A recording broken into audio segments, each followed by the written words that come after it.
Since the intensification of the campaigns in the outer regions, Master Mace Windu began to observe with growing distrust the behavior of the clones. There was something too mechanical in their loyalty, something beyond military discipline. During the field reports sent by Obi-Wan Kenobi and the Jedi Council, gaps and coincidences emerged that Mace could no longer ignore. In a private session with Yoda, the old master expressed concern about the Jedi Order's attachment to the Republic's military structure. Yoda warned that blind faith is the fastest path to darkness. That echoed strongly in Mace's mind, like a call to urgent action. Master Windu embarked on a secret mission to Kamino. He used his position on the High Council to demand unrestricted access to the planet's military archives and genetic facilities. The Kaminoans, cold and formal, showed some reluctance, but the presence of a Jedi Master prevented them from denying the request. Scouring old reports and tracking communications between Count Dooku, Jango Fett, and intermediaries of the Republic, Windu began to assemble a dark puzzle.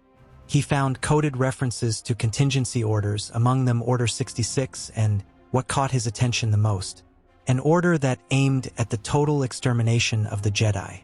Another order also drew much attention, Order 65, an emergency measure that gave authority to high commanders to remove the Chancellor himself.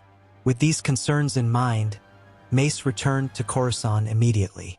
Without wasting time, he summoned a secret meeting with the Council Masters. Anakin was also there, as he had been appointed as Palpatine's direct representative. Mace began to speak. His voice was filled with urgency as he reported what he had discovered. There is a secret programming in the clones, hidden even from the Jedi generals. They were created with protocols that can be activated with a single command. Ki-Adi-Mundi and Plo Koon were attentive and expected the worst. Yoda remained silent for a few seconds. Anakin listened to all of it and didn't know what to say. He tried to defend the Chancellor and spoke of how Palpatine had helped him over the last few months. He said he didn't believe the suspicions that the Chancellor had anything to do with it, even though Master Windu said he had found direct evidence of the Chancellor's manipulations in the creation of the clones. Mace ignored Anakin's words and warned him for having gotten too close to the Chancellor. Then he proposed activating Order 65 immediately. It was the only way to anticipate the coup that he feared was already underway. Without violence, just containment. Then Anakin was removed from the session while the Masters debated. They feared that Anakin's judgment was not sound due to recent events. Young Skywalker began to reflect as nervousness took over his soul. He didn't want to believe Windu's words, even if they made sense. Even if he had brought proof. He was only thinking about saving Padme, and for that, he would be willing to do anything. He was already enchanted by the Chancellor's words and by his promises to cheat death. Desperate and pressured, Anakin ran to the Chancellor's palace and reported everything. Palpatine, always one step ahead, did not hesitate. Within minutes, 2 coded transmissions were sent. Palpatine activated Order 66, commanding all clones to execute the Jedi under the pretext of treason. At the same time, Mace and the Jedi Masters authorized the activation of Order 65, declaring Palpatine an enemy of the Republic and ordering his immediate arrest. Never before had 2 contingency orders been triggered at the same time. The hierarchy system, programmed for absolute obedience, did not foresee mutually exclusive orders from legitimate sources, resulting in critical decision failures. The messages would take hours to reach the far corners of the galaxy. As the first arrived, whether it was 66 or 65, the clones moved to carry it out. Throughout the transmissions, battalions began to clash with each other, following orders that canceled each other out. The clones began to argue among themselves about which command to follow. Part of the army turned against the nearest Jedi, trying to carry out Order 66. Another part, however, hesitated, confused by the message that named Palpatine as a traitor, and moved to arrest him. As the hours passed, more and more squads of clones approached the Jedi Temple and the Chancellor's quarters. The Jedi discovered that they were suddenly being hunted and acted to protect themselves. This time, Mace gave them the knowledge that they were being hunted. Anakin, in deep conflict, chose to protect Palpatine as the clones arrived shooting in search of the Chancellor. The young Jedi Knight, increasingly unstable, believed that Palpatine had helped him so many times, and for that reason, he helped the Chancellor escape the main building before the clones could capture him. Palpatine took refuge in the deep levels of Coruscant, far from the surface and the official routes. Palpatine saw the desperation in Anakin's eyes to save him, to save Padme, and so he took the opportunity to reveal the whole truth. Palpatine told yet another Sith tale and revealed that he had the power to save Padme because the dark side of the Force had given him that. Anakin said it was a lie and that he didn't believe it, but Palpatine reinforced all his promises. Palpatine said he would not make Anakin a Sith, but that if Anakin truly wanted help to not lose someone he loved again, he should think for himself. Anakin was becoming more and more wrapped in Palpatine's lies and manipulation. The fear of losing Padme was so great that Anakin helped the Sith without further hesitation. His hideout was set up with the help of separatist remnants infiltrated in Coruscant and security droids that still obeyed his commands. The former Chancellor reorganized his loyal followers into a parallel structure, operating in the shadows. He now needed time and strategy. Meanwhile, Obi-Wan Kenobi and Yoda, after barely escaping the clone attacks, understood that there was no longer a trustworthy side in the conflict. They had seen battalions turn against each other and had been hunted by clone soldiers who once devoted them absolute respect. Hiding their tracks, the Jedi Masters avoided returning to the Jedi Temple, now a battlefield and ruin. Survival became the priority. In contact with old allies, they began to organize a clandestine communication network between surviving Jedi, deserters, and senators still loyal to the integrity of the galaxy. It was in this context that Bail Organa emerged as a key figure. As a senator, he managed to preserve his political position under disguise and used his influence to protect fugitive Jedi. He transformed his palace in Alderaan into a refuge point, and his navigation systems were altered to automatically guide pursued ships to safe zones. Amid the confusion, many Jedi were struck down before receiving the encrypted warning messages. However, what surprised everyone was the fate of the young learners from the Jedi Temple.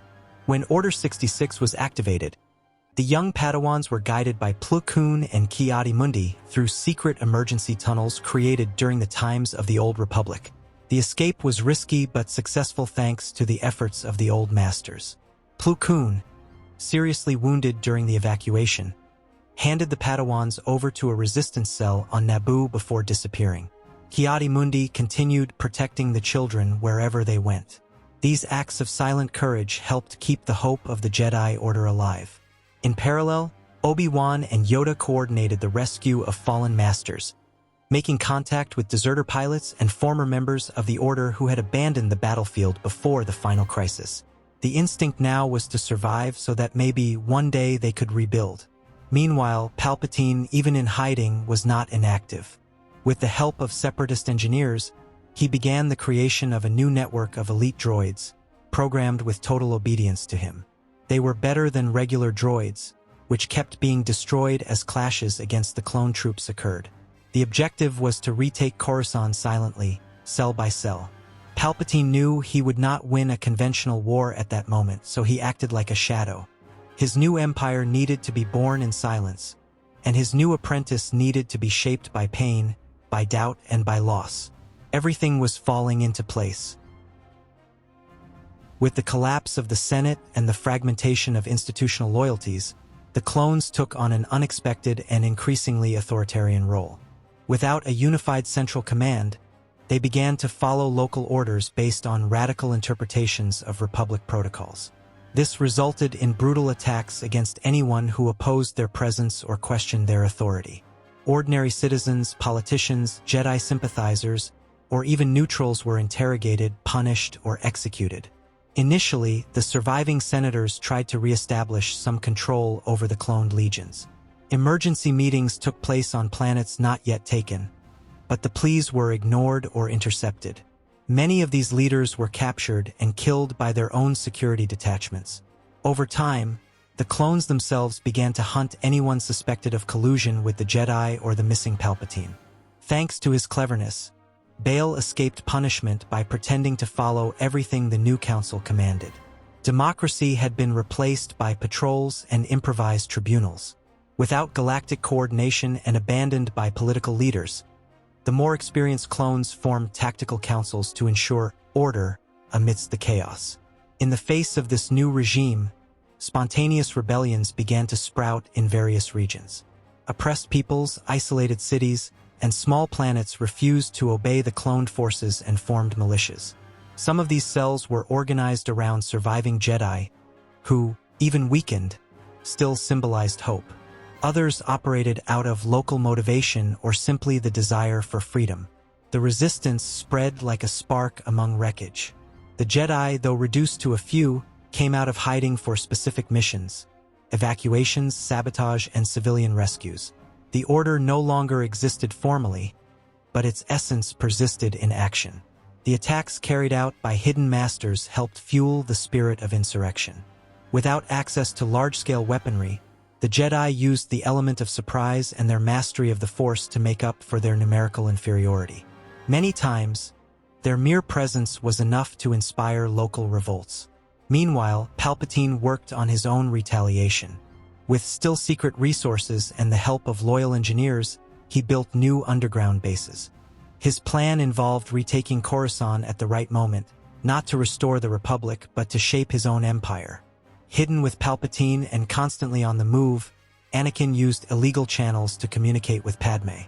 After so many months under clone command, the clone surveillance networks on Coruscant had made any physical reunion impossible, but through encrypted codes and clandestine transmissions, the two were still able to exchange messages. It was in this way that Anakin learned of the twins' existence and that Padme was doing very well and was not at risk. The news deeply shook his spirit. For the first time since the beginning of the conflict, he felt the responsibility of a future beyond war. More than ever, he truly believed he owed that to the former Chancellor. He saw Padme's survival and the life of the twins as the work of the Sith's greatness. Padme, in turn, lived confined in her residence, watched over by clones and assistants under the direct orders of the new military council. Her role as senator had been reduced to a shadow, but her intelligence and influence were still dangerous to the regime. She worked discreetly in favor of alliances and transmitted information to Bail Organa. Her hope was in Anakin, but she also feared his growing closeness to Palpatine. Padme warned him about what the Jedi had told her about the Chancellor. Anakin listened and pushed back, sometimes with shouting, but he did not allow anyone to speak ill of Palpatine. Still, the two continued communicating through messages and holocrons whenever they could.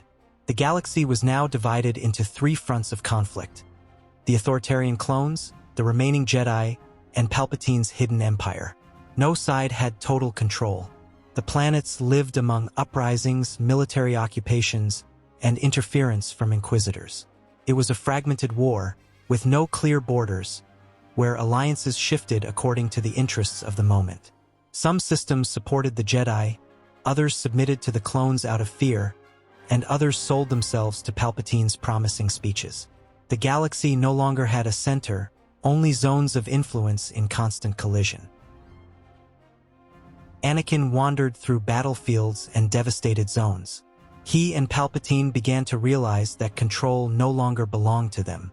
Even with the new battle droids, far superior, the clones were more creative, and the Sith forces were weakening. Faced with the military strength of the clones, even the separatist allies were being defeated. Droids fell easily to the strategies of the veteran clones. It was time for an unthinkable decision: to seek better allies.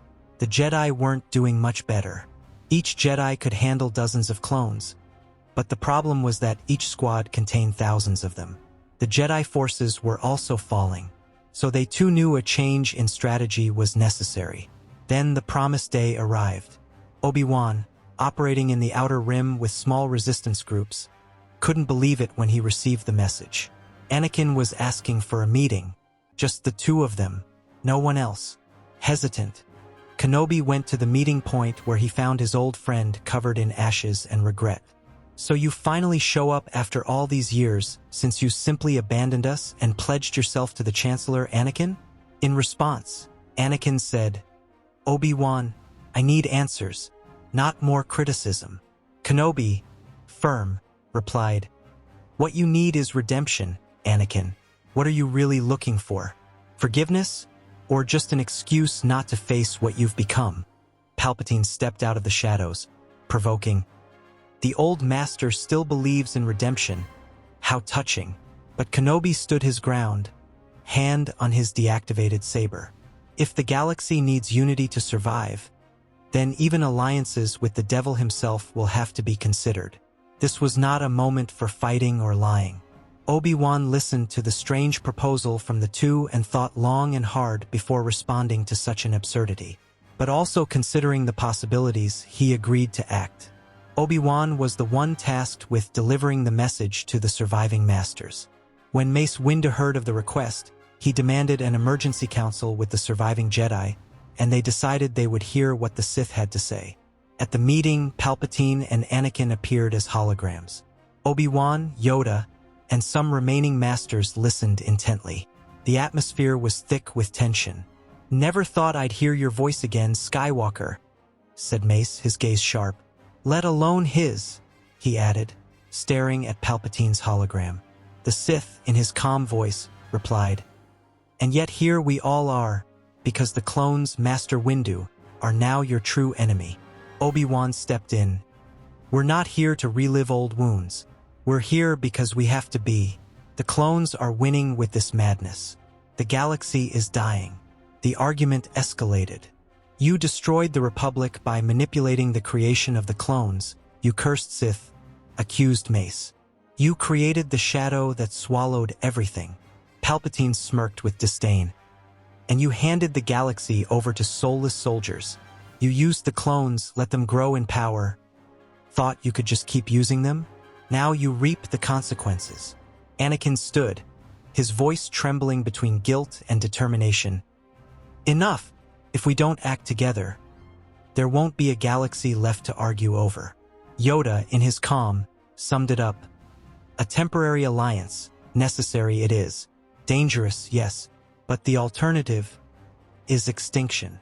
And so, for the first time, Jedi and Sith aligned under a single purpose. With Palpatine outlining strategies, the Jedi leading rebel cells, and Anakin serving as a bridge between worlds, a bold plan was formed. A coordinated attack on the Clone Command Corps on Coruscant. The defenses were robust, but the union of skills provided an unexpected tactical advantage. The Jedi and their sympathizers alongside the Sith, Anakin and his separatist droids were nearly invincible. "Never thought I'd fight alongside a Sith Lord," Obi-Wan told Palpatine before departure. "And I never imagined being saved by a Jedi Knight, at least not without immediately planning to stab him in the back," replied the former Chancellor with irony. The rebel fleet was split into 3 fronts. Mace Windu would lead the invasion through the underground routes. Obi-Wan and Anakin, together for the first time since the fall of the Jedi Temple, would head directly to the communications center. Palpatine and Yoda, surrounded by reconfigured droids, would attack from the air, creating a massive distraction. Fighters blasted across the skies of Coruscant, while on the ground, civilians revolted against the clone occupation. It was organized chaos. The galaxy watched the unthinkable. Blue, green, and red sabers fighting side by side. Ki-Adi-Mundi and Plo Koon, upon their return, sacrificed themselves heroically by blowing up a hangar full of clones and weaponry. Victory was being won with blood and courage. At the heart of the battle, Anakin and Obi-Wan faced an old clone commander, now a fanatical leader with hundreds of clones literally behind him.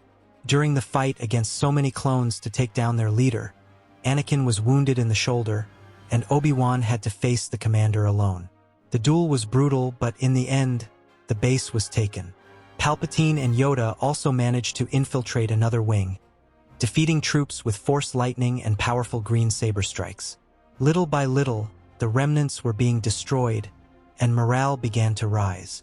After the victory, the Central Command was deactivated, and the clones, without unified leadership, began to fall into disarray.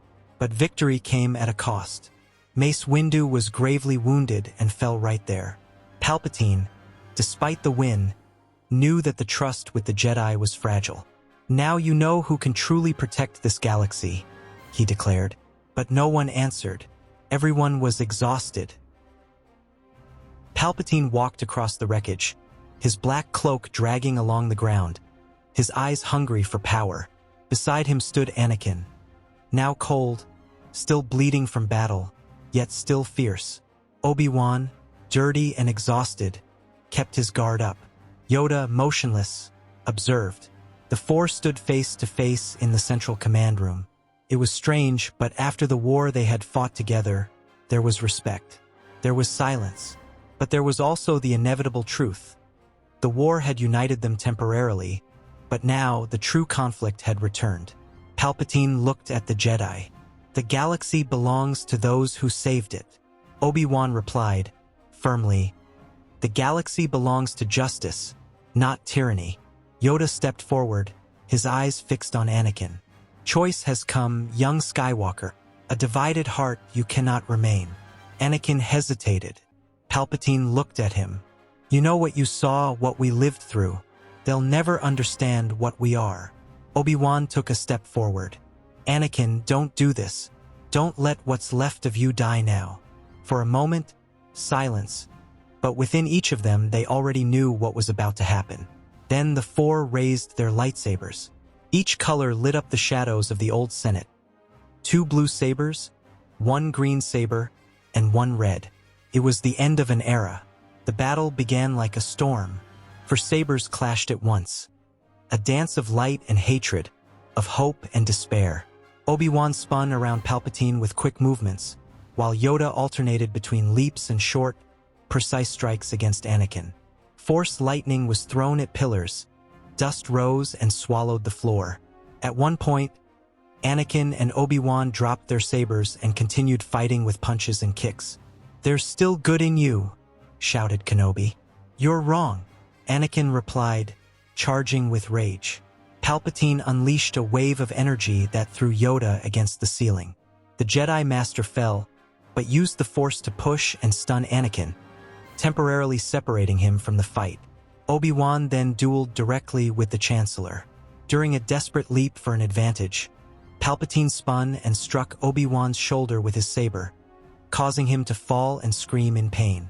He was about to take Obi-Wan's life, but Anakin had stood up and, seeing that, used the Force to hold Palpatine's saber before the final blow.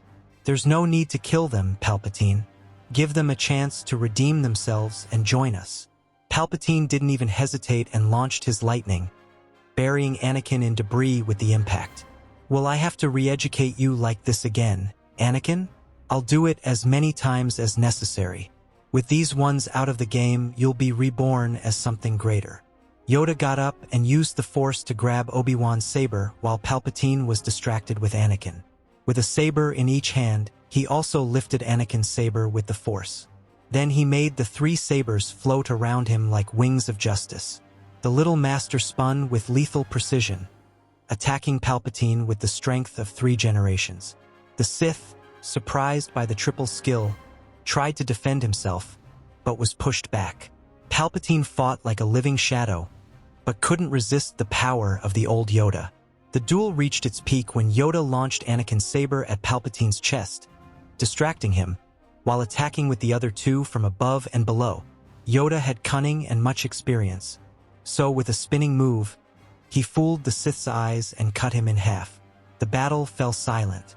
Obi-Wan, still alive but wounded, looked at Yoda. Is it over? Yoda, eyes closed, nodded. For him, yes. For Anakin, not yet. Anakin was screaming, trapped between beams after being hit by Palpatine himself. He was captured shortly after. Days later, the Jedi Council met in rebuilt ruins. Padme, alive, watched from afar with tears in her eyes. Yoda declared, alive Skywalker is, but dangerous still. Obi-Wan did not object. I'll train him again, if there's anything left in him to be saved. Anakin, now in a deep cell, refused to speak.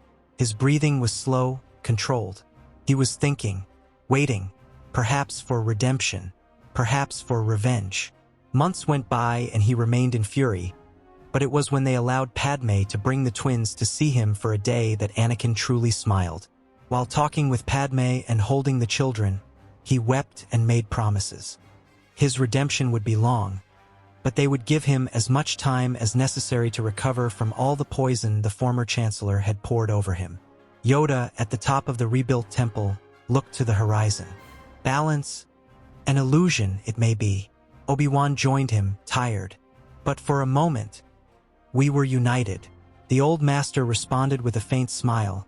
It was the first time something like that had happened. The galaxy breathed. Jedi began to reappear. The children of the temple who had been hidden thanked Bail and returned to Coruscant. Things had finally begun to find their balance again.